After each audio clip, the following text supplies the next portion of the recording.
Hey guys, Xaoslegend here. So we have a couple more spoilers today. Some of these are a little more interesting than what I've seen recently. Here we've got Anawan, the Ruin Sage. It's 3 and double black for a legendary creature vampire shaman. At the beginning of your upkeep, each player sacrifices a non-vampire creature. It's a 4/3. Be kind of cool if he got bigger from that, but I mean, obviously a one-sided edict every turn is not bad. He's a little expensive and vulnerable. I could see him being played as, one or two of in vampires. Time will tell, I guess, if he's good enough. Certainly not bad. It's another big, another big vampire. That's pretty solid. So there's that. And then we've got Urge to Feed. Double black, instant. This one's uncommon. Anawan's a rare. Target creature gets -3/-3 until end of turn. You may tap any number of untapped vampire creatures you control. If you do, put a +1/+1 counter on each of those vampires. So it's interesting, I guess. It's like a black incinerate only for creatures. I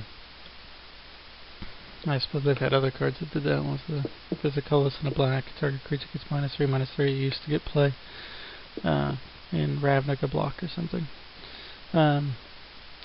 Anyway, so I mean, is the +1/+1 counter on all your vampires thing that exciting? Not really. I mean, it's nice. It's a nice bonus, but most of the time you're going to want to attack with your guys every turn. So if you have to tap them down to put a +1/+1 counter on them, a lot of games you're not going to want to do that. Certainly good on defense. Like if you have some vampires, you kill one, you pump up the rest, and it's a blowout turn. Will it get constructed play? It's better than the other one. The other removal spell, destroy target creature, because you don't have to have any creatures out for it to work. It's solid, it's fine. Maybe depends on the matchup. They may play a couple. I wouldn't see them playing 4 of them or anything.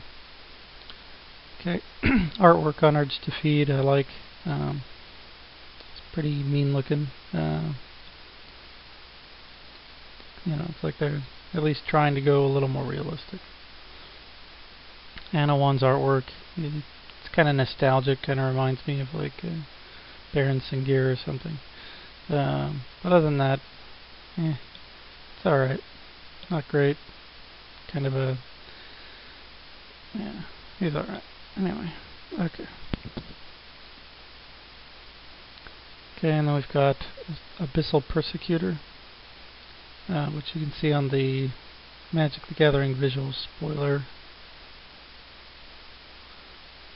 This guy's actually probably the most interesting of the ones that they that came out today, or that I've seen for the first time today,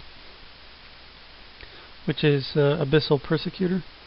He's 2 and double black for a 6/6 flying trample. So I guess he's going back to let's see, Jusm, right? He's Jusm's casting cost and power and toughness. Says you can't win the game and your opponents can't lose the game. And he's a mythic. It's not bad. He's pretty interesting. I think he's pretty good for just controlled decks in general. So, I mean, you have to have some way to remove him yourself, but, I mean, he's really undercosted for what he is, and you'll be able to control combat pretty well, so that by the time you do remove him, hopefully you've killed your opponent, or they're at 0 life or lower and you're not. Definitely creates a lot of interesting decisions for you when you're playing. So that I always like. He's definitely an interesting curveball in game states. The artwork is kind of boring. Some random demon on a little pedestal here with, presumably floating on one of these pillars or something, the concept's cool, but he just looks kind of bland to me. Maybe I'd have to see the actual card up close.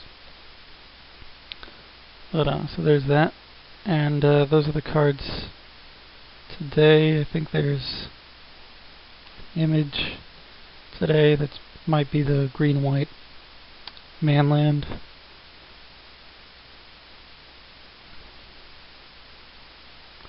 Which is right above the red-green Manland. And that's this one with a wolf on top of this pile of roots that are coming alive. This artwork's really cool. I like this picture. Reminds me of like some fantasy novel covers.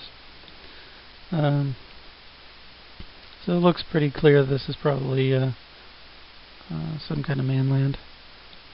Anyhow, so that's what we've seen today. Thanks for watching.